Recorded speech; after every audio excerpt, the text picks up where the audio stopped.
कहते हैं पढ़ने से ज्यादा सुनी हुई चीजें लंबे समय तक याद रहती हैं। नमस्कार, आप सुन रहे हैं ऑडियो नोट हिंदी। आज हम देखेंगे जीव विज्ञान यानी बायोलॉजी का मास्टर वीडियो।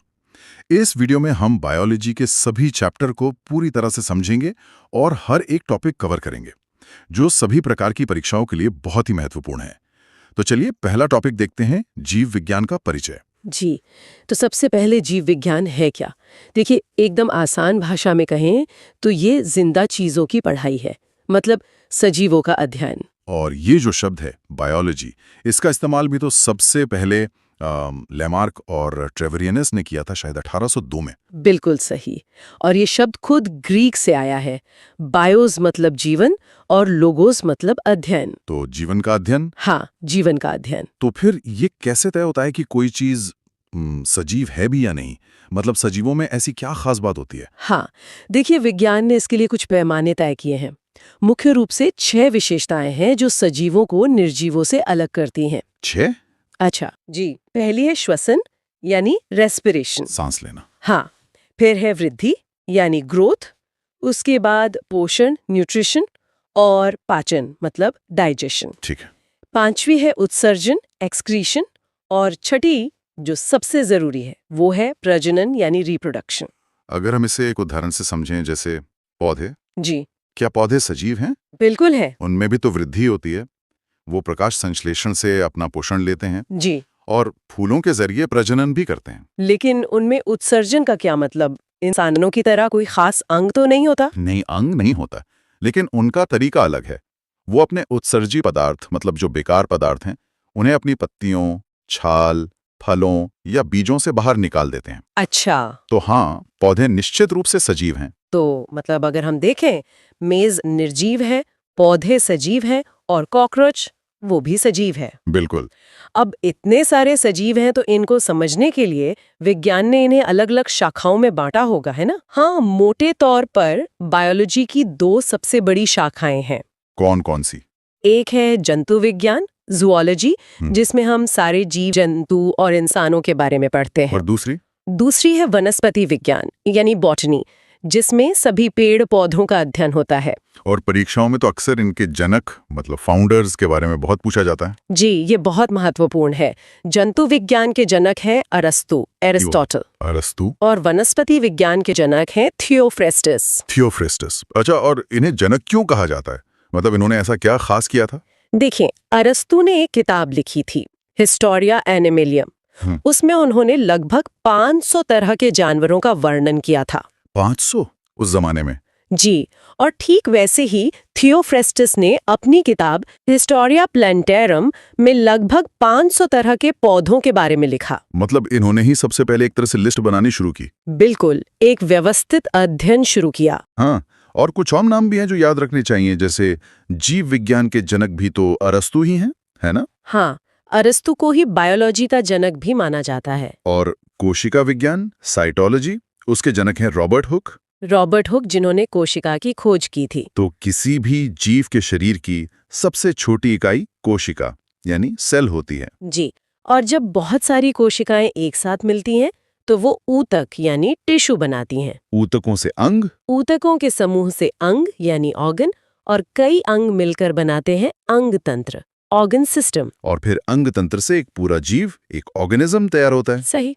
और इन लाखों करोड़ों जीवों को समझने के लिए ही उनका वर्गीकरण करना जरूरी हो गया। यहीं से वर्गीकी यानी टैक्सोनॉमी की शुरुआत हुई। बिल्कुल, और आधुनिक वर्गीकरण की नींव रखी कैरोलस लिनेयस ने। इसीलिए उन्हें वर्गीकी का पिता या फादर ऑफ टैक्सोनॉमी भी कहते हैं। तो ये टैक्सोनॉमी काम कैसे करती है? इसके क्या चरण होते हैं? इसके 3 मुख्य चरण हैं। पहला है पहचान, आइडेंटिफिकेशन, मतलब किसी नए जीव को पहचानना। ठीक है, पहचान लिया। उसके बाद? उसके बाद है वर्गीकरण, क्लासिफिकेशन, मतलब उसे उसके गुणों के आधार पर एक समूह में रखना, जैसे ये उड़ने वाला है या रेंगने वाला है वगैरह। और तीसरा? तीसरा और सबसे जरूरी, नामकरण, नोमेनक्लेचर, उसका एक वैज्ञानिक नाम रखना, ताकि पूरी दुनिया में उसे एक ही नाम से जाना जाए। एकदम सही। तो ये जो वर्गीकरण के सिस्टम थे, ये भी समय के साथ बदले हैं, है ना? जी, सबसे पहला कौन सा था? सबसे पहले कैरोलस लिनियस ने ही अपनी किताब सिस्टेमा नेचुरी में 2 जगत वर्गीकरण दिया, 2 किंगडम क्लासिफिकेशन। 2 जगत मतलब? उन्होंने दुनिया के सभी सजीवों को सिर्फ 2 बड़े ग्रुप्स में बांट दिया, पादप जगत यानी प्लांटे और जंतु जगत एनिमेलिया। मतलब या तो कोई चीज पौधा है या जानवर। हाँ, बस। पर इसमें जल्दी दिक्कतें आने लगी। इसके बाद आया 3 जगत वर्गीकरण। जी, वो अर्नेस्ट हैकल ने दिया था। उन्होंने पादप और जंतु जगत के अलावा एक तीसरा जगत और जोड़ दिया, प्रोटिस्टा। प्रोटिस्टा, इसमें कौन आते थे? इसमें अमीबा जैसे एक कोशिकीय जीवों को रखा गया, जो न तो पूरी तरह से पौधे थे न ही जंतु। लेकिन जो सबसे महत्वपूर्ण सिस्टम है आज वो तो कोई और है। हाँ, सबसे आधुनिक और मान्य सिस्टम है R.H. विटेकर का 5 जगत वर्गीकरण। वीडियो पसंद आए तो अभी ऑडियो नोट हिंदी चैनल को सब्सक्राइब करें और सीखते रहिए। 5 किंगडम क्लासिफिकेशन। और ये परीक्षाओं के लिए सबसे ज्यादा जरूरी है। बिल्कुल। तो ये 5 जगत कौन कौन से हैं? ये है मोनेरा, प्रोटिस्टा, कवक, पादप और जंतु। चलिए, तो इन 5 जगत को एक एक करके थोड़ा थोड़ा समझ लेते हैं। सबसे पहले मोनेरा। इस जगत में सभी प्रोकैरियोटिक जीव आते हैं। प्रोकैरियोटिक, इसका क्या मतलब हुआ? प्रोकैरियोटिक कोशिका वो होती है जिसमें केंद्रक के चारों ओर केंद्रक झिल्ली मतलब न्यूक्लियर मेम्ब्रेन नहीं होती, सब कुछ खुला खुला होता है। अच्छा, इसके उदाहरण? इसके सबसे अच्छे उदाहरण हैं जीवाणु यानी बैक्टीरिया और साइनोबैक्टीरिया। ठीक है, और दूसरा जगत प्रोटिस्टा? इस जगत के जीव यूकैरियोटिक होते हैं, लेकिन ज्यादातर एक कोशिकीय और जलीय होते हैं।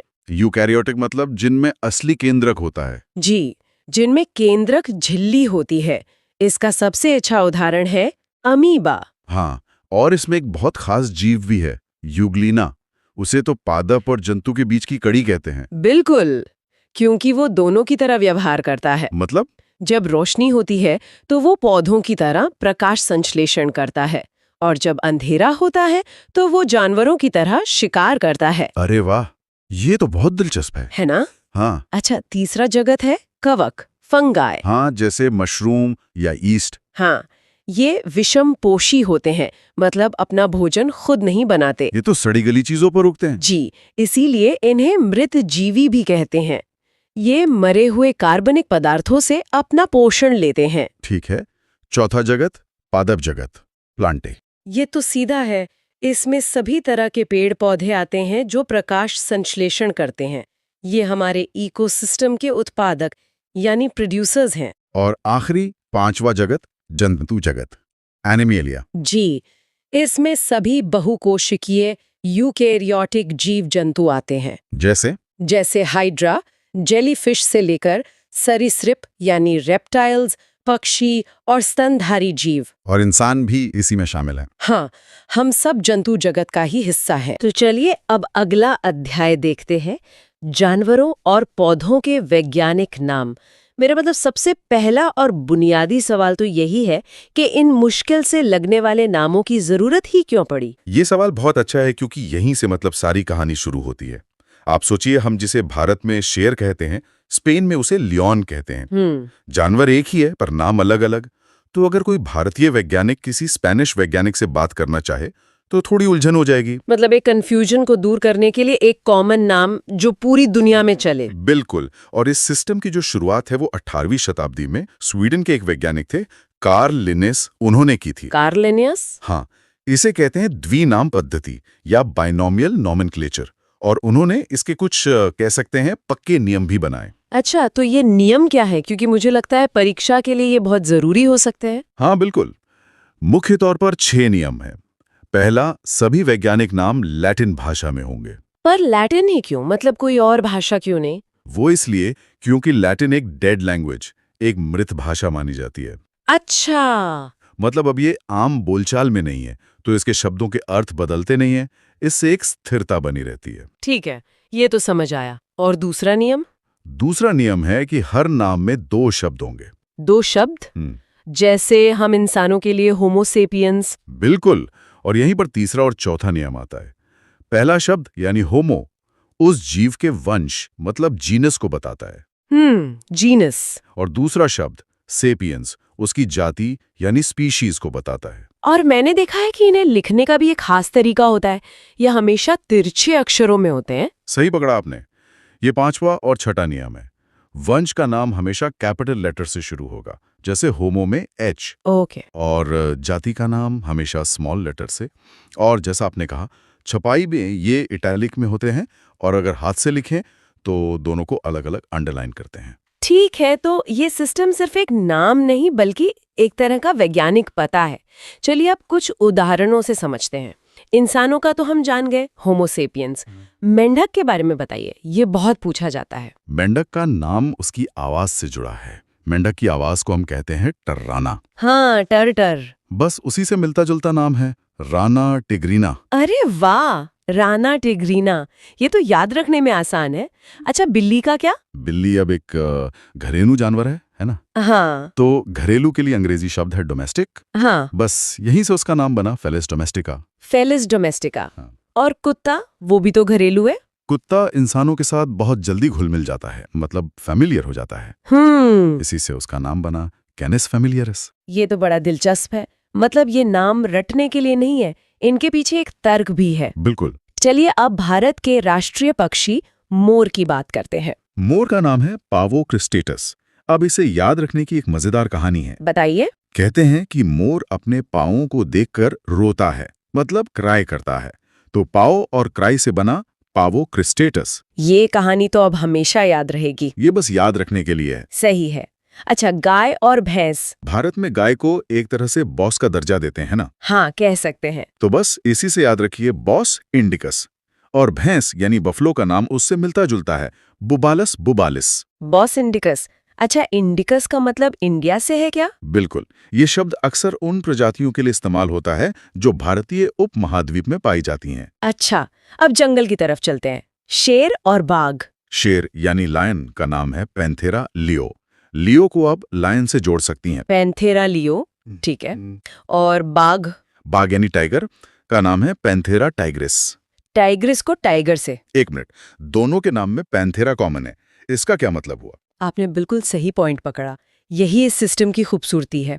एक ही वंश यानी पैंथेरा में होने का मतलब है कि शेर, बाघ, ये सब जेनेटिक रूप से एक दूसरे के बहुत करीब हैं। मतलब ये एक ही परिवार के सदस्य जैसे हैं? बिल्कुल, ये एक तरह का फैमिली ट्री है। ये तो बहुत ही गहरा है। अच्छा, हाथी और ऊंट का नाम भी बता दीजिए। हाथी एलिफेंट का नाम तो सीधा है, एलिफिस मैक्सिमस। Elephas maximus. और ऊंट यानी कैमल का नाम भी मिलता जुलता है, कैमलस डोमिडेरियस। ठीक है। घोड़ा, इसका नाम भी जरूरी है। घोड़े का नाम है इक्वस कैबलिस। इसे याद रखने के लिए आप सोच सकती हैं कि पुराने जमाने में कैब क्या होती थी? घोड़ा गाड़ी। बस, तो कैब से बना कैबलिस। ये तो बहुत ही अच्छा तरीका है। और वो घरेलू मक्खी जो बहुत परेशान करती है। मक्खी अक्सर मक्खन पर बैठती है, मक्खन यानी मस्का। हाँ, और क्योंकि वो घरेलू है तो नाम हुआ मस्का डोमेस्टिका। मस्का डोमेस्टिका। ठीक है, अब पौधों की बात करते हैं। भारत का राष्ट्रीय फूल कमल। कमल का वैज्ञानिक नाम है नीलम्बो न्यूसिफेरा। नीलम्बो न्यूसिफेरा। और आम, ये तो बहुत ही आम सवाल है। आम यानी मैंगो का नाम बहुत सरल है, मैंगीफेरा इंडिका। अच्छा, इसमें भी इंडिका आया। हाँ, क्योंकि भारतीय मूल का है। समझ गई। आलू का नाम अक्सर पूछा जाता है। आलू का नाम है सोलानम ट्यूबरोसम। इसकी भी एक मजेदार कहानी है। हाँ। कहते हैं कि आलू को हर सब्जी के साथ मिला दिया जाता है तो उसे दुख हुआ कि उसकी अपनी कोई पहचान नहीं, तो उसकी आंखें नम हो गईं और वो रो रहा है। सोलेनम ट्यूबेरोसम, मतलब वैज्ञानिकों में भी सेंस ऑफ ह्यूमर है। बिल्कुल। अच्छा, हमारे भोजन का आधार यानी धान या चावल। चावल को अंग्रेजी में राइस कहते हैं। इसका नाम है ओराइजा सेटाइवा। राइस और ओराइजा मिलते जुलते हैं। हाँ, सुनने में एक जैसे हैं। और मटर? मटर यानी पी का नाम भी मिलता जुलता है, पिसम सैटिवम। पिसम सैटिवम, ठीक है। नींबू का? नींबू यानी लेमन का नाम है सिट्रस लेमन। ये तो काफी सीधा है। हाँ, सिट्रस फ्रूट से। हाँ। और अनार, पोमोग्रेनेट। अनार में छोटे छोटे दाने होते हैं जिन्हें ग्रेन्स कह सकते हैं, तो उसका नाम है प्यूनिका ग्रेनेटम। ग्रेनेटम पोमोग्रेनेट से। हाँ, ठीक है। अब भारत के राष्ट्रीय वृक्ष बरगद के पेड़ का क्या नाम है? बरगद का नाम है फाइकस बेंगालेंसिस। बेंगालेंसिस, मतलब बंगाल से जुड़ा हुआ। एकदम सही। ये नाम दिखाता है कि ये पेड़ बंगाल क्षेत्र में बहुत पाया जाता है। बहुत बढ़िया। और गेहूं? गेहूं का नाम है ट्रिटिकम एस्टिवम। ट्रिटिकम एस्टिवम, ठीक है। और अंत में एक पौधा जो लगभग हर भारतीय घर में होता है, तुलसी। तुलसी की मौजूदगी से घर का आंगन मतलब शानदार लगता है। शानदार के लिए अंग्रेजी का शब्द है ऑसम। ऑसम। उसी से मिलता जुलता याद रख सकते हैं, ओसिमम सैंक्टम। यहाँ सैंक्टम शब्द का मतलब ही पवित्र होता है, जो तुलसी के दर्जे को बिल्कुल सही बताता है। ठीक है, अब अगला चैप्टर देखते हैं। चैप्टर का नाम है कोशिका। तो कोशिका मतलब ये है क्या? असल में ये सभी जीवधारियों की आधारभूत संरचनात्मक और क्रियात्मक इकाई है। हमारा पूरा शरीर ऐसी ही अनगिनत कोशिकाओं से मिलकर बना है। बिल्कुल। और कोशिका के अध्ययन को साइटोलॉजी कहा जाता है। साइटोलॉजी। हाँ, ये एक बहुत ही महत्वपूर्ण तथ्य है। तो कहानी शुरू कहाँ से होती है? मतलब सबसे पहले किसने खोजा इसे? सबसे पहली खोज हुई 1665 में रॉबर्ट हुक ने की थी, लेकिन उन्होंने एक मृत कोशिका, एक डेड सेल को खोजा था। अच्छा, एक मृत कोशिका, इसीलिए उन्हें फादर ऑफ साइटोलॉजी भी कहते हैं ना? एकदम सही। लेकिन यहाँ एक और दिलचस्प बात है। क्या? पहली जीवित कोशिका मतलब लिविंग सेल, उसकी खोज 1674 में ल्यूवेनहॉक ने की थी। ओह अच्छा, तो दोनों नाम याद रखने जरूरी हैं। मृत कोशिका के लिए रॉबर्ट हुक और जीवित के लिए ल्यूवेनहॉक। जी इसके बाद ही फिर कोशिका सिद्धांत आया होगा, जिसे श्लाइडन और श्वान ने दिया था। हाँ बिल्कुल। इस सिद्धांत के कुछ मतलब मुख्य बिंदु हैं। पहला तो ये कि हर जीव की उत्पत्ति एक कोशिका से होती है। सिर्फ एक कोशिका से? हाँ। और दूसरा, हर जीव का शरीर या तो एक कोशिका का बना है या फिर कई कोशिकाओं का। और तीसरा पॉइंट शायद केंद्रक से जुड़ा है। सही पकड़ा। कोशिका की उत्पत्ति प्रक्रिया में केंद्रक यानी न्यूक्लियस मुख्य भूमिका निभाता है। वही पूरे सेल को कंट्रोल करता है। ठीक है, अब कुछ मतलब सबसे महत्वपूर्ण तथ्यों पर आते हैं, जैसे दुनिया की सबसे छोटी कोशिका। वो है माइकोप्लाज्मा। माइकोप्लाज्मा। जी। और सबसे बड़ी कोशिका? शुतुरमुर्ग का अंडा। ये तो काफी आम जानकारी है। जी। अब मानव शरीर की बात करते हैं हम। मानव शरीर की सबसे छोटी कोशिका कौन सी है? वो है शुक्राणु यानी स्पर्म, जो पुरुषों में पाया जाता है। और सबसे बड़ी? सबसे बड़ी कोशिका है अंडाणु यानी ओवम, जो महिलाओं में पाया जाता है। यहाँ एक और बात पर ध्यान देना होगा। जी। सबसे लंबी कोशिका, क्योंकि बड़ी और लंबी में अंतर है। बिल्कुल। सबसे लंबी कोशिका है तांत्रिक कोशिका, जिसे हम न्यूरॉन भी कहते हैं। न्यूरॉन? हाँ, तो बड़ी और लंबी का ये अंतर याद रखना बहुत जरूरी है। चलिए अब कोशिका के अंदर चलते हैं, इसकी संरचना को देखते हैं। सबसे बाहरी परत से शुरू करते हैं। ठीक है, तो सबसे बाहर होती है कोशिका झिल्ली मतलब सेल मेम्ब्रेन। ये जंतु और पादप दोनों कोशिकाओं में होती है। और इसका काम क्या है? ये अर्धपारगम्य होती है, सेमी परमिएबल, मतलब ये कंट्रोल करती है कि कोशिका के अंदर क्या आएगा और बाहर क्या जाएगा। एक तरह का गेटकीपर। हाँ, कह सकते हैं। लेकिन पादप कोशिकाओं में इसके बाहर एक और परत होती है। अच्छा। जिसे कोशिका भित्ति या सेल वॉल कहते हैं। ये सिर्फ पौधों में होती है और उन्हें कठोरता देती है। और ये बनी किस चीज से होती है? ये सेल्यूलोज की बनी होती है। वैसे जीवाणुओं में ये पेप्टिडोग्लाइकिन और कवक में काइटिन की बनी होती है। समझ गया। अब कोशिका के केंद्र में आते हैं, मतलब केंद्रक पर। केंद्रक यानी न्यूक्लियस, इसे कोशिका का दिमाग कहते हैं। इसकी खोज किसने की थी? इसकी खोज रॉबर्ट ब्राउन ने की थी। जैसा हमने पहले भी कहा, ये पूरी कोशिका को नियंत्रित करता है। केंद्र के पास ये जो जाली जैसी संरचना है, ये क्या है? इसे कहते हैं अंतःप्रद्रवीय जालिका या एंडोप्लाज्मिक रेटिकुलम। एंडोप्लाज्मिक रेटिकुलम, ठीक है। इसके भी दो प्रकार हैं। एक होती है चिकनी स्मूथ ईआर, जो कार्बोहाइड्रेट और वसा बनाती है, और दूसरी होती है खुरदरी रफ ईआर। और वो खुरदरी क्यों होती है? क्योंकि उस पर राइबोसोम चिपके होते हैं। राइबोसोम, ये तो बहुत महत्वपूर्ण है। इन्हें प्रोटीन की फैक्ट्री कहते हैं ना? बिल्कुल, क्योंकि ये प्रोटीन बनाते हैं और ये कोशिका का सबसे छोटा अंग भी है। अच्छा, ये सबसे छोटा है? हाँ, और राइबोसोम भी दो तरह के होते हैं। 70S जो बैक्टीरिया जैसे छोटे जीवों में मिलता है, और दूसरा? और 80S जो हम मनुष्यों और पौधों जैसी विकसित कोशिकाओं में पाया जाता है। ऊर्जा कहाँ से आती है? ऊर्जा के लिए है माइटोकॉन्ड्रिया। कोशिका का पावर हाउस। जी, या ऊर्जा ग्रह। इसका काम है भोजन का ऑक्सीकरण करके ऊर्जा बनाना, एटीपी के रूप में। मैंने पढ़ा है कि माइटोकॉन्ड्रिया के अंदर उंगलियों जैसी संरचनाएं होती हैं। हाँ, उन्हें क्रिस्टी कहते हैं। Cristae, okay. अगला अंग है लाइसोसोम। लाइसोसोम, जिसे आत्महत्या की थैली या सुसाइड बैग भी कहते हैं, ऐसा क्यों कहते हैं? क्योंकि इसके अंदर जल अपघटक एंजाइम होते हैं, हाइड्रोलिटिक एंजाइम्स। अच्छा, तो जब कोशिका का कोई अंग काम नहीं करता तो ये उसे नष्ट कर देता है, और जब पूरी कोशिका ही काम करना बंद कर देती है तो ये खुद फट जाता है और पूरी कोशिका को ही खत्म कर देता है। वाह, तो ये सफाई का काम भी करता है। हाँ, बिल्कुल। इसके बाद है गोल्जी काय, यानी गोल्जी बॉडी। इसका काम है पदार्थों का परिवहन करना। आप इसे कोशिका का ट्रैफिक मैनेजर कह सकते हैं। ट्रैफिक मैनेजर, दिलचस्प है। फिर आता है तारककाय, यानी सेंट्रोसोम। ये सिर्फ जंतु कोशिकाओं में पाया जाता है और कोशिका विभाजन में मदद करता है। ठीक है, केवल जंतु कोशिकाओं में। जी। और ये रसधानी क्या है? वैक्यूल्स? इनका काम है जल और दूसरे तरल पदार्थों को जमा करना। पादप कोशिकाओं में ये बहुत बड़ी होती हैं और जंतु कोशिकाओं में काफी छोटी। अच्छा, और अब आखिरी? लवक, यानी प्लास्टिड्स। हाँ, लवक। ये भी केवल पादप कोशिकाओं में पाए जाते हैं और ये 3 प्रकार के होते हैं। कौन कौन से? पहला है हरित लवक, जिसे क्लोरोप्लास्ट कहते हैं। ये तो प्रकाश संश्लेषण वाला है। बिल्कुल, ये भोजन बनाता है। इसे पादप कोशिका की रसोई भी कहते हैं। रसोई, ठीक है। दूसरा? दूसरा है आवर्णी लवक या ल्यूकोप्लास्ट। ये रंगहीन होता है और जड़ों में पाया जाता है, जहां ये भोजन संग्रह करता है। और तीसरा? तीसरा है वर्णी लवक, यानी क्रोमोप्लास्ट। ये फलों और फूलों को रंग देता है। अच्छा, जैसे टमाटर का लाल रंग। हाँ, टमाटर का लाल रंग लाइकोपीन के कारण, गाजर का रंग कैरोटीन के कारण और चुकंदर का रंग बीटानिन के कारण होता है। बहुत बढ़िया। तो आप जल्दी से जंतु और पादप कोशिका में मुख्य अंतर देख लेते हैं। ठीक है। जंतु कोशिका आमतौर पर गोलाकार होती है, जबकि पादप कोशिका चौकोर होती है। और जंतु कोशिका में सीलिया और फ्लैजेला होते हैं, जो गति में मदद करते हैं। सही है।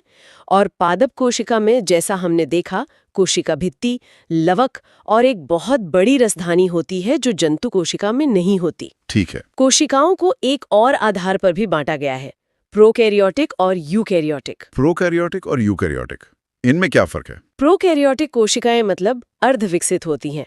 इनमें केंद्रक ठीक से विकसित नहीं होता और 70S राइबोसोम होते हैं। जैसे कि बैक्टीरिया? बिल्कुल। और यूकैरियोटिक कोशिकाएं पूरी तरह से विकसित होती हैं। मतलब इनमें विकसित केंद्रक होता है। हाँ, विकसित केंद्रक होता है और 80S राइबोसोम पाए जाते हैं, जैसे पौधे और जानवर। समझ गया।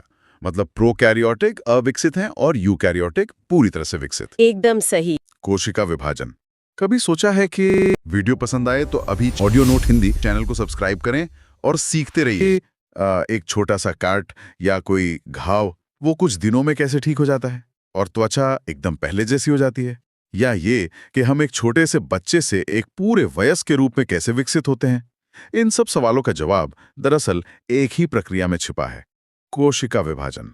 आज हम इसी अद्भुत प्रक्रिया को समझने जा रहे हैं। बिल्कुल। और इसकी नींव एक बहुत ही महत्वपूर्ण विचार पर रखी गई है। 1855 में विर्चो ने कहा था, ओमनिस सेलुला ए सेलुला। जिसका मतलब है? इसका मतलब है कि हर नई कोशिका पहले से मौजूद कोशिका से ही बनती है। बस यहीं से हमारी आज की सारी चर्चा शुरू होती है।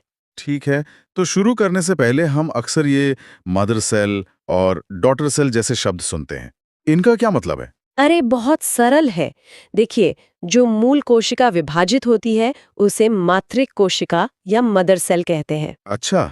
और विभाजन के बाद जो नई कोशिकाएं बनती हैं उन्हें पुत्री कोशिका या डॉटर सेल कहा जाता है। समझ गया। तो चलिए सबसे सरल प्रकार के विभाजन से शुरू करते हैं, असूत्री विभाजन, एमाइटोसिस। हाँ, असूत्री विभाजन सबसे, कह सकते हैं कि सबसे सीधा तरीका है। ये ज्यादातर अविकसित कोशिकाओं में होता है, मतलब प्रोकैरियोटिक जीवों में। जैसे बैक्टीरिया? हाँ, जैसे बैक्टीरिया, अमीबा और नीलहरित शैवाल। इसमें कोई जटिल चरण नहीं होते हैं। बस कोशिका का केंद्रक थोड़ा लंबा होता है, खिंचता है और फिर कोशिका सीधे 2 भागों में बंट जाती है। बस। मतलब कोई तैयारी नहीं, कोई नियम नहीं, बस सीधा बंटवारा। बिल्कुल। खैर, यहाँ से बात वाकई दिलचस्प हो जाती है। अब बात करते हैं समसूत्री विभाजन की, माइटोसिस। वो प्रक्रिया जो हमारे घावों को भरती है और हमें बढ़ने में मदद करती है। हाँ, बिल्कुल। इस प्रक्रिया को सबसे पहले वॉल्थर फ्लेमिंग ने जंतु कोशिकाओं में देखा था। और ये हमारी कायिक कोशिकाओं मतलब सोमैटिक सेल्स में होता है। कायिक कोशिकाएं यानी वो सारी कोशिकाएं जिनसे हमारा पूरा शरीर बना है, त्वचा, हड्डी, मांसपेशियां, सब कुछ। इसका मुख्य काम है शरीर की वृद्धि करना और जो भी टूट-फूट होती है उसकी मरम्मत करना। इसके नाम में ही समसूत्री है, जिसका मतलब है समान गुणसूत्र। इसका क्या मतलब हुआ? इसका मतलब है कि विभाजन के बाद जो दो पुत्री कोशिकाएं बनेगी, उनमें गुणसूत्रों की संख्या ठीक उतनी ही होगी जितनी मातृ कोशिका में थी। अच्छा। जैसे मनुष्य की कायिक कोशिकाओं में 46 गुणसूत्र होते हैं, तो जब एक कोशिका विभाजित होगी तो उससे बनने वाली दोनों नई कोशिकाओं में भी 46 गुणसूत्र ही होंगे। ओह, और शायद इसीलिए जब त्वचा पर चोट लगती है तो नई त्वचा ही बनती है, कोई दूसरा अंग नहीं बच जाता। एकदम सही पकड़ा, कॉपी एकदम परफेक्ट होती है। ठीक है, तो इस प्रक्रिया को समझते हैं। ये होती कैसे? देखिए, ये प्रक्रिया मुख्य रूप से 2 अवस्थाओं में पूरी होती है। 2 अवस्थाएं? हाँ, पहली है अंतरावस्था यानी इंटरफेस। ये तैयारी की अवस्था है और आपको जानकर हैरानी होगी कि कोशिका विभाजन के कुल समय का लगभग 95% इसी में लगता है। 95% बस तैयारी में? हाँ, कोशिका इस दौरान विभाजन के लिए खुद को पूरी तरह से तैयार करती है। और दूसरी अवस्था है सूत्री अवस्था यानी माइटोसिस फेज। ये असली विभाजन की अवस्था है। ये भी 2 चरणों में होती है। पहले केंद्रक का विभाजन, जिसे कैरियोकाइनेसिस कहते हैं, और फिर कोशिका द्रव्य का विभाजन, जिसे साइटोकाइनेसिस कहते हैं। ठीक है, तो पहले केंद्र का विभाजन। इसकी क्या चरण है? ये तो काफी जटिल लगता है। नहीं, अगर हम इसे कहानी की तरह देखें तो आसान है। इसके 4 मुख्य चरण हैं। पहला है प्रोफेस या पूर्वावस्था। इसमें गुणसूत्र झुंड में दिखाई देने लगते हैं और तारककाय यानी सेंट्रोसोम कोशिका के विपरीत ध्रुवों की ओर जाने लगते हैं। ठीक है, वो सिरों पर चले गए। हाँ, अब आता है दूसरा चरण, मेटाफेज, मध्यावस्था। इसमें सारे गुणसूत्र कोशिका के बिल्कुल बीच में आकर एक सीधी लाइन में खड़े हो जाते हैं। एक लाइन में? वाह! हाँ, और गुणसूत्रों का अध्ययन करने के लिए ये सबसे अच्छी अवस्था मानी जाती है। इसी समय तारककाय से स्पिंडल फाइबर मतलब तर्कुतंतु निकलते हैं। ठीक है, गुणसूत्र बीच में है और स्पिंडल फाइबर निकल रहे हैं। अब आता है एनाफेज, पश्चावस्था। ये सबसे छोटी अवस्था है। इसमें स्पिंडल फाइबर गुणसूत्रों को अपनी अपनी ओर मतलब ध्रुवों की ओर खींचते हैं। एक तरह की रस्साकशी। बिल्कुल। और फिर आता है चौथा और आखिरी चरण, टीलोफेज, अंत्यावस्था। गुणसूत्र ध्रुवों पर पहुंच जाते हैं और उनके चारों ओर एक नई केंद्रक झिल्ली बन जाती है। तो इस तरह एक ही कोशिका के अंदर 2 केंद्रक बन जाते हैं। ये तो अजीब है। अब आगे क्या? हाँ, तो अब होता है साइटोकाइनेसिस, जिसमें कोशिका द्रव्य विभाजित होता है और एक कोशिका से 2 अलग-अलग एकदम समान पुत्री कोशिकाएं बन जाती हैं। कमाल है। तो ये सब प्रजनन के लिए क्या मायने रखता है? मुझे लगता है यहीं पर हमारा तीसरा प्रकार, अर्धसूत्री विभाजन, आता है। बिल्कुल, मियोसिस। ये विभाजन केवल जनन कोशिकाओं मतलब जर्म सेल्स में होता है, पुरुषों में शुक्राणु और महिलाओं में अंडाणु बनाने के लिए। और इसके नाम अर्धसूत्री का मतलब है आधे गुणसूत्र? हाँ, पर आधे क्यों? ये क्यों जरूरी है? क्योंकि इसमें एक मात्र कोशिका जिसमें 46 गुणसूत्र हैं, उससे 4 पुत्री कोशिकाएं बनती हैं और हर पुत्री कोशिका में गुणसूत्रों की संख्या आधी यानी सिर्फ 23 होती है। अच्छा। ये इसलिए जरूरी है क्योंकि निषेचन के समय जब 23 गुणसूत्रों वाला शुक्राणु 23 गुणसूत्रों वाले अंडाणु से मिलता है, तब जाकर एक 46 गुणसूत्रों वाली नई कोशिका बनती है। समझ गया। अगर ऐसा ना हो तो हर पीढ़ी में गुणसूत्र दुगने होते जाएंगे। बिल्कुल, जो कि असंभव है। इस प्रक्रिया में मैंने क्रॉसिंग ओवर का भी जिक्र सुना है। ये क्या है? क्रॉसिंग ओवर अर्धसूत्री विभाजन की सबसे महत्वपूर्ण घटनाओं में से एक है। ये प्रोफेज 1 चरण में होता है। प्रोफेज 1। हाँ, इसकी भी अपनी उपअवस्थाएं हैं, लेकिन जो मुख्य बात है वो ये कि इस प्रक्रिया में माता और पिता से मिले गुणसूत्रों के जोड़े आपस में अपने आनुवंशिक पदार्थ मतलब जेनेटिक मटेरियल का आदान प्रदान करते हैं। अच्छा, अदला बदली करते हैं। हाँ, और इसी वजह से संतानों में आनुवंशिक विविधता, जेनेटिक वेरिएशन आती है और इसीलिए बच्चे अपने माता पिता की हूबहू कॉपी नहीं होते। वाह, तो यही वो वजह है। जी। प्रोफेज 1 की एक उपअवस्था है पैकेटीन, क्रॉसिंग ओवर उसी में होता है। और एक और है जाइगोटीन, जिसमें गुणसूत्र जोड़े बनाते हैं, उसे सिनेप्सिस कहते हैं। ठीक है, तो अगर हम दोनों प्रक्रियाओं को साथ में देखें तो इनके बीच मुख्य अंतर क्या है, समसूत्री और अर्धसूत्री? इसे संक्षेप में समझते हैं। पहला है स्थान। समसूत्री विभाजन शरीर की कोशिकाओं में होता है, जबकि अर्धसूत्री विभाजन सिर्फ जनन कोशिकाओं में। ठीक है। एक शरीर में, दूसरा जनन में। दूसरा, परिणाम। समसूत्री में एक कोशिका से 2 समान कोशिकाएं बनती हैं, अर्धसूत्री में 1 से 4 और वो भी अलग अलग कोशिकाएं बनती हैं। 2 बनाम 4 और समान बनाम अलग, समझ गया। तीसरा, गुणसूत्र संख्या। समसूत्री में संख्या समान रहती है, 46 से 46। अर्धसूत्री में यह आधी हो जाती है, 46 से 23। ये तो सबसे बड़ा अंतर है। हाँ। चौथा है उद्देश्य। समसूत्री का उद्देश्य है वृद्धि और मरम्मत, जबकि अर्धसूत्री का उद्देश्य है लैंगिक प्रजनन। मेंटेनेंस बनाम क्रिएशन। बिल्कुल। और पांचवा और सबसे जरूरी अंतर है विविधता का। समसूत्री में कोई आनुवंशिक विविधता नहीं आती, जबकि अर्धसूत्री क्रॉसिंग ओवर के कारण विविधता पैदा करता है। तो चलिए अब अगला चैप्टर देखते हैं, जंतु ऊतक। ठीक है, तो सबसे पहले ये समझना होगा कि ऊतक या टिश्यू असल में है क्या। हम हमेशा कोशिका यानी सेल के बारे में सुनते हैं, लेकिन ऊतक कहाँ फिट होता है? हाँ, ये एक बहुत अच्छा सवाल है। देखिए, ऊतक मतलब सिर्फ कोशिकाओं का एक ढेर नहीं है।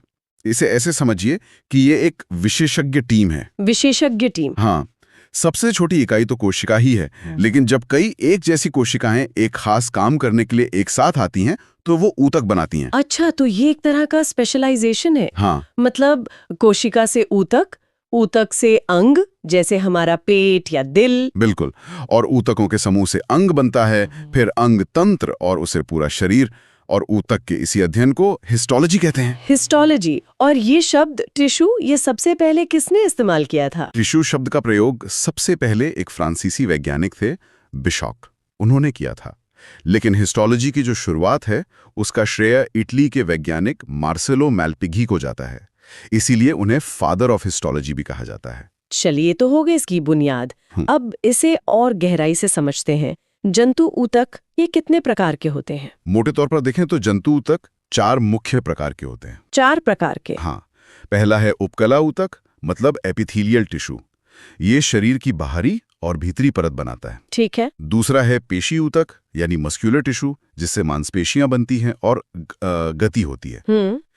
तीसरा है तंत्रिका ऊतक, नर्वस टिश्यू। ये संवेदनाओं को एक जगह से दूसरी जगह भेजता है। और चौथा?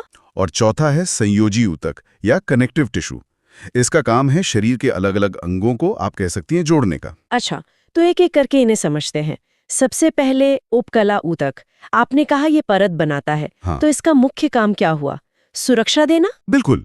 इसका मुख्य काम है शरीर की खुली सतहों को सुरक्षा देना। हमारी जो त्वचा है वो इसी ऊतक से बनी है। ओह, तो हमारी स्किन। हाँ, ये हमें चोटों से बचाता है, शरीर को एक तरह से सुंदरता देता है और ठंड से भी बचाता है। और जब इस ऊतक में कमी होने लगती है तो झुर्रियां पड़ने लगती हैं। दिलचस्प है। तो क्या ये हर जगह एक जैसा होता है, मतलब त्वचा पर और शरीर के अंदर भी? नहीं, यहीं पर इसका वर्गीकरण आता है। कोशिकाओं के आकार के आधार पर इसके भी 4 मुख्य प्रकार हैं। अच्छा। पहला है सरल शल्की उपकला। इसकी कोशिकाएं चपटी होती हैं। यह हमारी त्वचा की बाहरी सतह, रक्त नलिकाओं और जो फेफड़ों के वायुकोश हैं वहां पाया जाता है। चपटा, ताकि चीजें आसानी से आर पार जा सके। बिल्कुल सही। गैसों का आदान प्रदान आसान हो जाता है। फिर आता है स्तरित उपकला।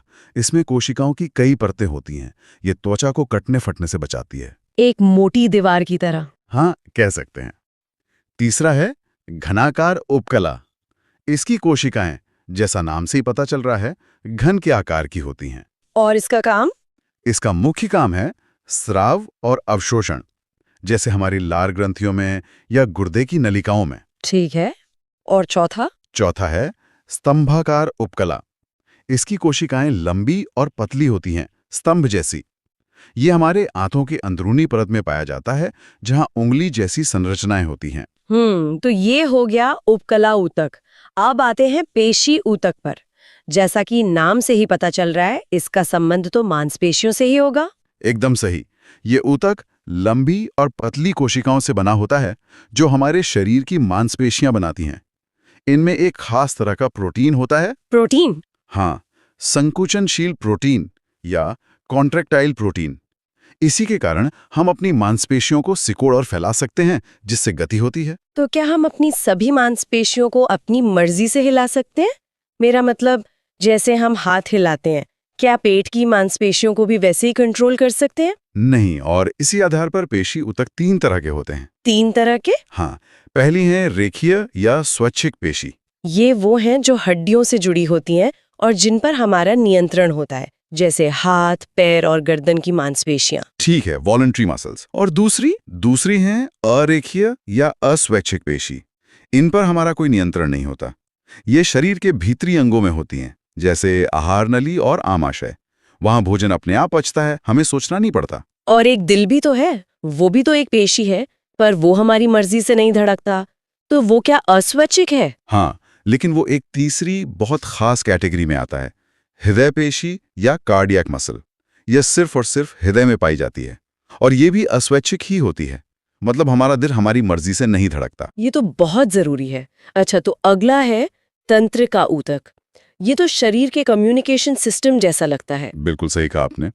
ये हमारे शरीर का, कह सकते हैं, वायरिंग सिस्टम है। ये ऊतक मस्तिष्क, रीढ़ की हड्डी और तंत्रिकाओं में पाया जाता है। और इसका काम?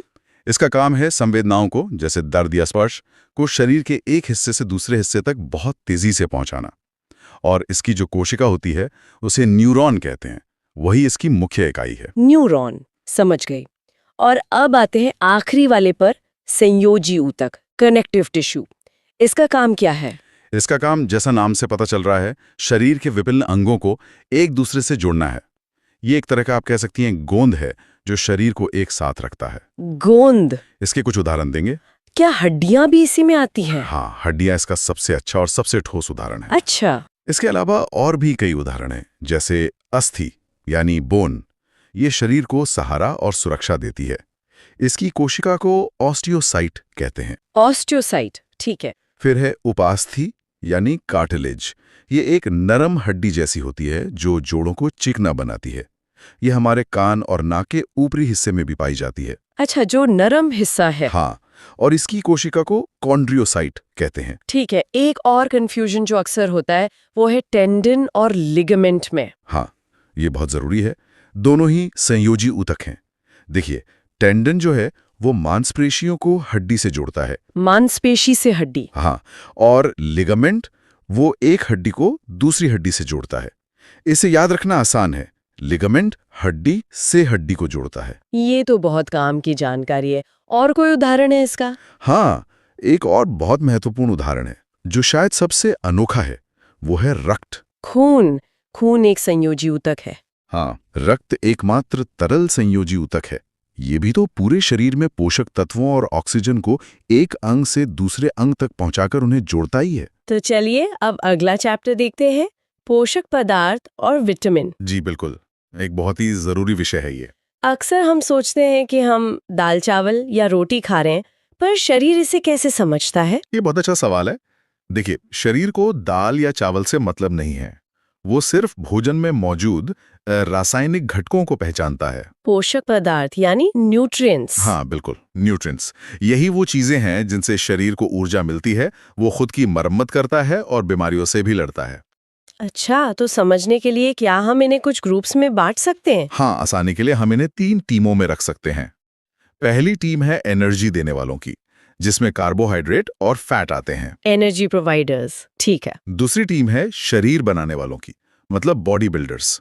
इसमें प्रोटीन और पानी है। और तीसरी टीम है प्रोटेक्टर्स की, जो हमें बीमारियों से बचाते हैं, यानी विटामिन्स और मिनरल्स। कार्बोहाइड्रेट्स, ये नाम तो बहुत कॉमन है। जी, इसके नाम में इसका मतलब छुपा है। कार्बो यानी कार्बन और हाइड्रेट मतलब पानी, जिसमें हाइड्रोजन और ऑक्सीजन होते हैं। अच्छा, तो कार्बन, हाइड्रोजन और ऑक्सीजन का एक यौगिक। हाँ, जिनका अनुपात 1:1 होता है। इसका बस एक ही मुख्य काम है, शरीर को फटाफट एनर्जी देना। लगभग 55 से 65% ऊर्जा हमें इसी से मिलती है। और कितनी ऊर्जा? मतलब अगर 1 ग्राम कार्बोहाइड्रेट लिया तो? 1 ग्राम से करीब 4.2 किलो कैलोरी ऊर्जा मिलती है। और स्रोत तो आप जानते ही हैं, अनाज, आलू, केला, शहद, ये सब। इनमें मिठास होती है तो इन्हें शर्करा या शुगर भी कहते हैं, है ना? एकदम सही। पर सभी शुगर एक जैसी नहीं होती हैं। ये उनकी बनावट पर निर्भर करता है। अच्छा, कितने तरह की होती हैं? मोटे तौर पर 3। सबसे सरल है मोनोसैकेराइड। मोनो मतलब एक। एक यूनिट वाली शुगर। हाँ, ये खाते ही तुरंत खून में मिलकर एनर्जी देती है, जैसे ग्लूकोज। अच्छा, जैसे खिलाड़ियों को देते हैं इंस्टेंट एनर्जी के लिए? बिल्कुल। ग्लूकोज शरीर का ईंधन है। इसी ग्रुप में फ्रक्टोज भी है, जो फलों और शहद में मिलता है। ये सबसे मीठी प्राकृतिक शर्करा है। ठीक है, तो मोनो के बाद डाई आता होगा, डाइसैकेराइड। सही पकड़ा।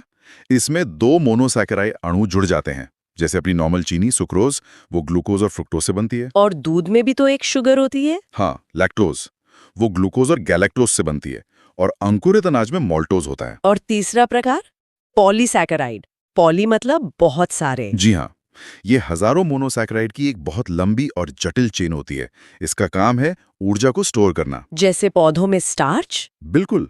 आलू, चावल, इन सब में स्टार्च ही तो है। और एक मजेदार बात, जो दवा के कैप्सूल का खोल होता है ना, हाँ। वो भी स्टार्च के बना होता है। अरे वाह, ये तो नहीं पता था। और हम इंसानों में एनर्जी कैसे स्टोर होती है? हम में ऊर्जा ग्लाइकोजन के रूप में लिवर में जमा होती है।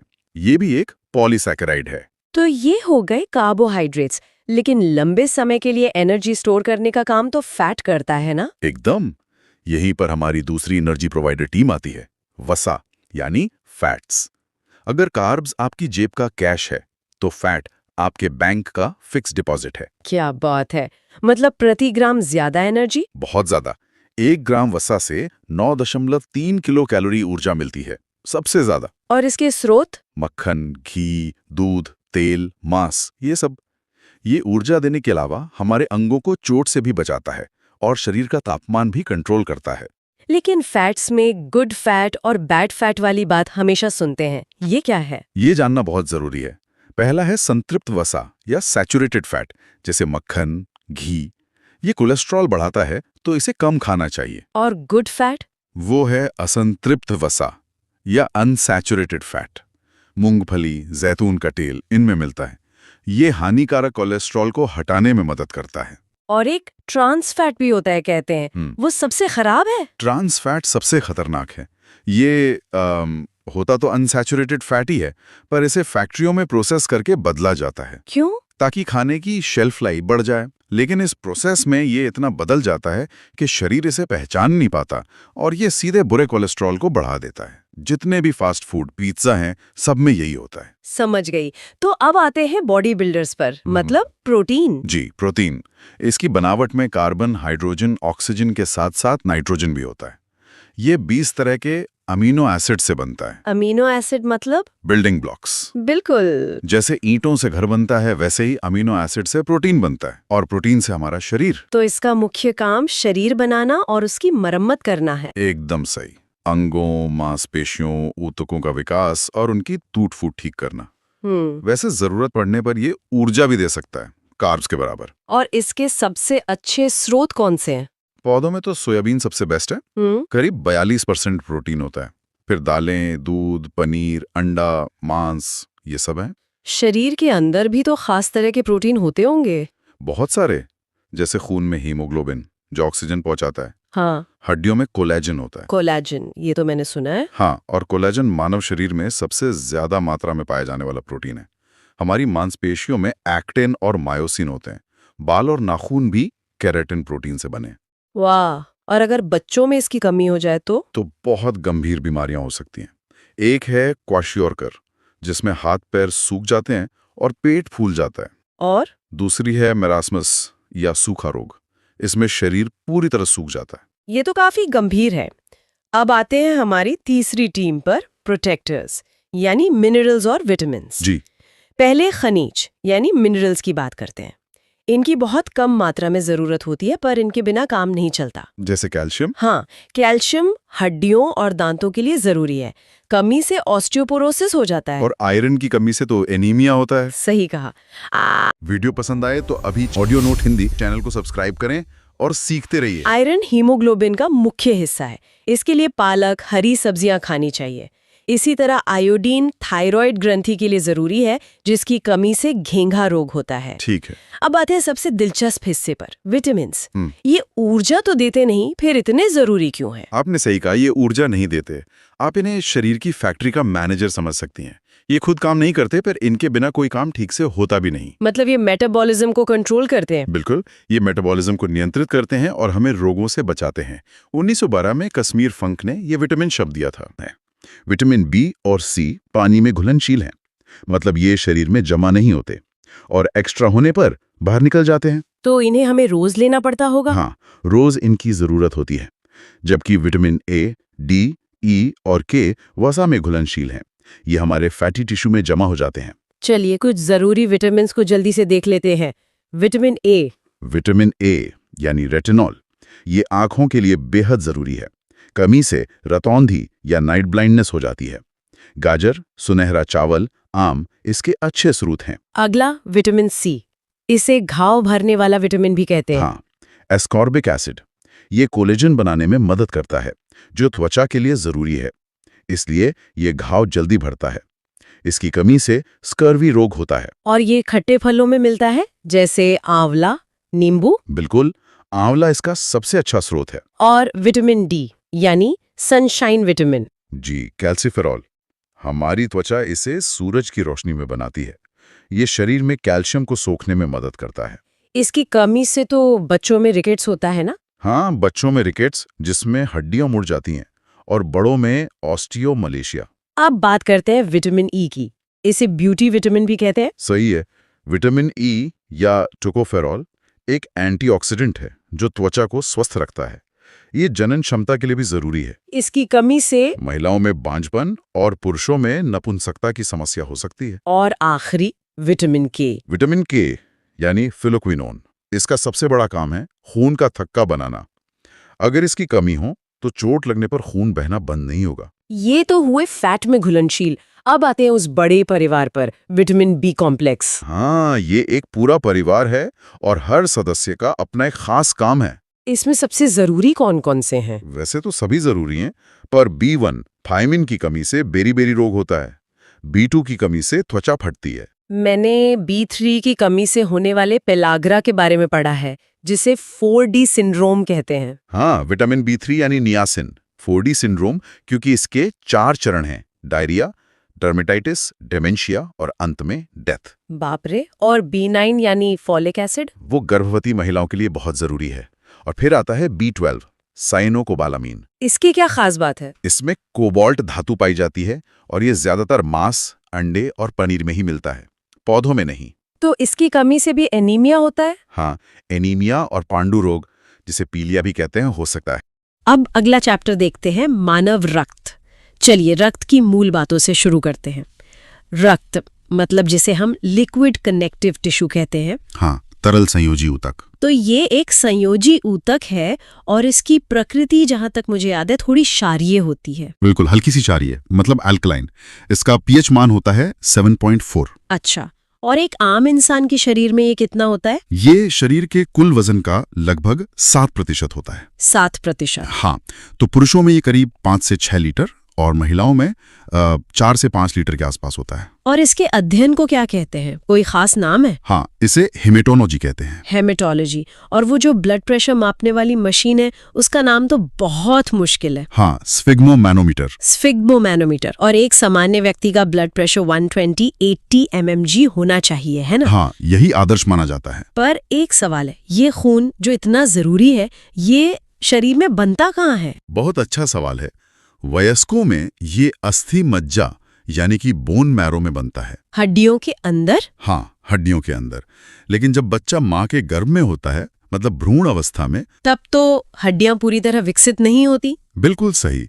तो उस अवस्था में ये काम लिवर यानी यकृत करता है। अच्छा, तो अब अगर हम खून की संरचना को देखें, इसके अंदर क्या क्या होता है? मोटे तौर पर इसके 2 हिस्से हैं। 2 हिस्से? एक है प्लाज्मा, जो कि तरल हिस्सा है, करीब 55%। और बाकी का 45%? वो हैं रक्त कणिकाएं यानी ब्लड सेल्स, जिसमें आरबीसी, डब्ल्यूबीसी और प्लेटलेट्स आते हैं। तो पहले प्लाज्मा की बात करते हैं।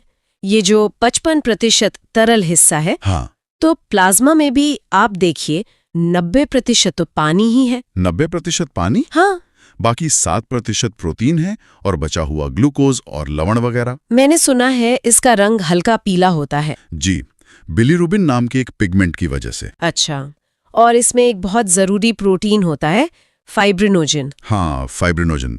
ये रक्त का थक्का जमाने में मदद करता है। और अगर इस प्रोटीन को प्लाज्मा से निकाल दें तो जो बचता है उसे सीरम कहते हैं। कई सारी मेडिकल जांच में इसी सीरम का इस्तेमाल होता है। समझ गई। अब आते हैं उन 45% कणिकाओं पर। सबसे पहले लाल रक्त कणिकाएं यानी आरबीसीज। एरिथ्रोसाइट्स इनका वैज्ञानिक नाम। हाँ, एरिथ्रोसाइट्स। इनका जीवन काल 120 दिन का होता है और इनकी मृत्यु प्लीहा यानी स्प्लीन में होती है। बिल्कुल, इसीलिए प्लीहा को आरबीसी का कब्रिस्तान भी कहा जाता है। और एक खास बात, इनमें केंद्रक मतलब न्यूक्लियस नहीं होता। हाँ, ज्यादातर में नहीं होता, लेकिन ऊंट और लामा इसके अपवाद हैं। अच्छा, तो इस न्यूक्लियस के ना होने का कोई फायदा है? हाँ, इसका सबसे बड़ा फायदा ये है कि न्यूक्लियस की जगह ये और ज्यादा हीमोग्लोबिन पैक कर सकती हैं। मतलब एक ही सेल में ज्यादा ऑक्सीजन ले जाने की क्षमता। बिल्कुल, और यही इनका मुख्य काम भी है, ऑक्सीजन का परिवहन। और खून का लाल रंग भी इसी हीमोग्लोबिन की वजह से होता है। हाँ, हीमोग्लोबिन असल में 2 चीजों से बना है, हेमेटिन जो कि लौह तत्व है और ग्लोबिन जो एक प्रोटीन है। और अगर शरीर में आरबीसी की कमी हो जाए तो उस स्थिति को एनीमिया कहते हैं। शरीर को पर्याप्त ऑक्सीजन नहीं मिलती, जिससे थकान महसूस होती है। और जब हम ऊंचाई पर जाते हैं, पहाड़ों पर, तब तो इनकी संख्या बढ़ जाती है। हाँ, बढ़ जाती है, क्योंकि ऊपर हवा में ऑक्सीजन कम होती है, तो शरीर ज्यादा आरबीसी बनाकर उसकी भरपाई करने की कोशिश करता है। कमाल है। अच्छा, अब बात करते हैं शरीर के सैनिकों की, श्वेत रक्त कणिकाएं, WBC। ल्यूकोसाइट्स। हाँ, ल्यूकोसाइट्स। इन्हें शरीर का सैनिक या रक्त का पुलिसमैन भी कहा जाता है। बिल्कुल, क्योंकि ये शरीर की रोगों से रक्षा करती हैं। और इनका जीवन काल तो आरबीसी से बहुत कम होता है। हाँ, सिर्फ 2 से 4 दिन, लेकिन इनमें केंद्रक पाया जाता है। तो क्या ये सारे सैनिक एक जैसे होते हैं? नहीं, इनके भी कई प्रकार हैं और सबके काम अलग अलग हैं। जैसे कि? सबसे ज्यादा संख्या में होते हैं न्यूट्रोफिल्स। ये किसी भी बैक्टीरिया पर सबसे पहले हमला करते हैं। ये फर्स्ट रिस्पॉन्डर्स हुए। एक तरह से, हाँ। फिर हैं मोनोसाइट्स, जो आकार में सबसे बड़े होते हैं। ये घाव भरने में मदद करते हैं। अच्छा, और कोई? फिर हैं लिम्फोसाइट्स, जो आकार में सबसे छोटे होते हैं लेकिन बहुत महत्वपूर्ण हैं। ये मेमोरी सेल बनाते हैं। मेमोरी सेल मतलब ये इन्फेक्शन को याद रखते हैं? बिल्कुल, ताकि अगली बार वही हमला हो तो शरीर तैयार रहे। और सबसे कम संख्या में होते हैं बेजोफिल्स, जो एलर्जी से बचाते हैं। वाह, मतलब पूरी एक सेना है हमारे अंदर। और तीसरी कणिका है प्लेटलेट्स, थ्रोम्बोसाइट्स। हाँ, थ्रोम्बोसाइट्स। इनका मुख्य काम तो हम सब जानते हैं, रक्त का थक्का जमाना। जी, चोट लगने पर खून को बहने से रोकना। डेंगू बुखार में इन्हीं की संख्या तो तेजी से गिरती है। हाँ, इसीलिए वो इतना खतरनाक हो जाता है। और एक बीमारी है हीमोफीलिया, जिसमें ये थक्का जमता ही नहीं है। हाँ, वो एक आनुवंशिक रोग है, उसे शाही बीमारी भी कहते हैं। शाही बीमारी, वो क्यों? क्योंकि ये ब्रिटेन की महारानी विक्टोरिया के वंशजों में फैली थी और उस समय की शादियों की वजह से ये यूरोप के कई राजघरानों तक पहुंच गई। अच्छा, तो ये थक्का जमने की जो प्रक्रिया है, ये होती कैसे है? इसमें कौन कौन शामिल है? देखिए, इस प्रक्रिया में विटामिन के, कैल्शियम और कुछ प्रोटीन की मुख्य भूमिका होती है। जब चोट लगती है तो थ्रोम्बोप्लास्टिन, कैल्शियम और प्रोथ्रोम्बिन मिलकर एक चीज बनाते हैं, जिसे थ्रोम्बिन कहते हैं। थ्रोम्बिन? हाँ, फिर ये थ्रोम्बिन प्लाज्मा में मौजूद फाइब्रिनोजिन को, अच्छा, वही फाइब्रिनोजिन जिसकी हमने पहले बात की। बिल्कुल, उसे फाइब्रिन में बदल देता है। और ये फाइब्रिन क्या करता है? फाइब्रिन एक जाली जैसी संरचना बनाता है। उस जाली में आरबीसी आकर फंस जाती हैं और खून का बहना रुक जाता है। और शरीर के अंदर खून क्यों नहीं जमता? उसके लिए एक पदार्थ होता है, हेपरिन। ये शरीर के अंदर खून को जमने से रोकता है। बहुत दिलचस्प। चलिए, अब अगला चैप्टर देखते हैं, रक्त समूह। ब्लड ग्रुप्स की खोज किसने की थी? इसकी खोज कार्ल एंड स्टीनर ने की थी 1901 के आसपास। और उन्होंने ही ए, बी और ओ समूह की खोज की थी। जी, और इसी काम के लिए उन्हें 1930 में नोबेल पुरस्कार भी मिला। लेकिन ए बी ग्रुप तो उन्होंने नहीं खोजा था। नहीं, ए बी रक्त समूह की खोज बाद में डुकास्टेलो और स्टर्ले ने की थी। तो इस वर्गीकरण का आधार क्या था? मतलब ए, बी, ओ ये नाम क्यों दिए गए? इसका आधार है आरबीसी की सतह पर पाया जाने वाला एक प्रोटीन जिसे एंटीजन कहते हैं। एंटीजन एक तरह का पहचान पत्र। बिल्कुल, आप इसे सेल का आईडी कार्ड समझ सकती हैं। दो मुख्य एंटीजन हैं, ए और बी। तो जिस व्यक्ति की आरबीसी पर एंटीजन ए होता है उसका ब्लड ग्रुप ए होता है, जिस पर एंटीजन बी होता है उसका ग्रुप बी, और जिस पर दोनों होते हैं उसका ए बी, हाँ, और जिस पे कोई भी एंटीजन नहीं होता उसका ब्लड ग्रुप ओ आ जाता है। अच्छा, तो ये तो हुई एंटीजन की बात, लेकिन एक एंटीबॉडी भी तो होती है। हाँ बिल्कुल, एंटीबॉडी प्लाज्मा में पाई जाती है और ये हमेशा एंटीजन के विपरीत होती है। विपरीत मतलब एक ही प्रकार के एंटीजन और एंटीबॉडी एक साथ नहीं रह सकते। अगर ऐसा हुआ तो खून आपस में चिपक जाएगा। ओहो। तो जिसका ग्रुप ए है उसमें एंटीबॉडी बी होगी, जिसका ग्रुप बी है उसमें एंटीबॉडी ए होगी। और ए बी ग्रुप वाले में? ए बी में क्योंकि दोनों एंटीजन हैं तो उसमें कोई एंटीबॉडी नहीं होती, वरना वो खुद पर हमला कर देगा। सही बात है। और ओ ग्रुप में क्योंकि कोई एंटीजन नहीं है तो उसमें ए और बी दोनों एंटीबॉडी होती हैं। इसी वजह से ओ ब्लड ग्रुप को सर्वदाता या यूनिवर्सल डोनर कहते हैं। बिल्कुल, क्योंकि इसकी आरबीसी पर कोई एंटीजन नहीं है तो किसी के भी शरीर में जाने पर वो बाहरी हमलावर नहीं लगता। और ए बी ब्लड ग्रुप सर्वग्राही यानी यूनिवर्सल रिसिपिएंट हुआ। हाँ, क्योंकि उसमें कोई एंटीबॉडी नहीं होती तो वो किसी भी ग्रुप का खून स्वीकार कर सकता है। लेकिन कहानी यहाँ खत्म नहीं होती। एक पॉजिटिव और नेगेटिव का भी मामला है। ये आरएच फैक्टर क्या है?